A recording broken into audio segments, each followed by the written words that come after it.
یہ بالکل واضح ہونا چاہیے کہ یہ کوئی ایسی چیز نہیں ہے جو ایک دن میں ہو جائے گی. ایک دورہ ہوگا ہمارا یا ان کا یا ٹرمپ کا ایک بیان ہوگا اور اس سے مسئلہ حل ہو جائے گا. یہ 70 سال پرانا ایک عالمی one of the biggest challenges out there ہے. اور مسئلے سے میرا مراد ہے کشمیر، کیونکہ جب تک کشمیر کا مسئلہ حل نہیں ہوتا باقی کوئی چیز جو ہے وہ اپنی جگہ پہ نہیں آتی. تو اس کو ہمیں ایک لانگ گیم کی طرح ہی کھیلنا چاہیے. دوسری گزارش اور اہم گزارش جو آپ نے ٹرمپ صاحب کا ذکر کیا، ٹرمپ صاحب میرے خیال میں ضد شد کوئی نہیں کر رہے. ان کی ایسا نہیں ہے کہ وہ بڑا کچھ اس کے انٹرسٹڈ ہو گئے. انہوں نے ایک بات کہہ دی، جو بھی سوچ کے کہی، سیریسلی کہی یا نہیں کہی، کہہ دی.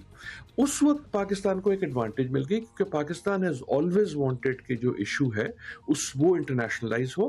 بھارت ہمیں پتا تھا ریٹریکٹ کرے گا، بھارت ہمیں پتا تھا بیک ٹریک کرے گا، کیونکہ بھارت کا ہمیشہ سے موقف یہ رہا ہے کہ ہم اس میں تیسری پارٹی کو نہیں لانا چاہتے.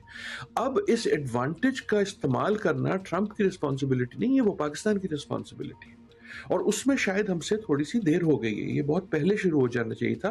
میرا تو موقف پہلے دن سے یہ ہے کہ Pakistan immediate response should have been بتائیں جی کدھر مل رہا ہے، ہم میڈیشن کے لیے تیار ہیں. ٹرمپ صاحب آپ بتائیے آپ ہمیں کہاں آنا چاہتے ہیں، آپ کہاں چاہتے ہیں کہ ہم کیمپ ڈیوڈ آ جاتے ہیں، ہم مشرق وسطیٰ میں آ جاتے ہیں، ہم کہیں اور آ جاتے ہیں.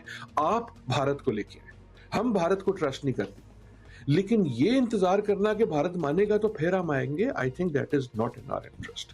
اور نہ ہی یہ انتظار کرنا چاہیے کہ کیونکہ ٹرمپ صاحب نے کہہ دیا ہے تو وہ ابھی ٹھیکیدار ہیں. کی رسپانسبلٹی ہے وہ ہماری ہی ہے.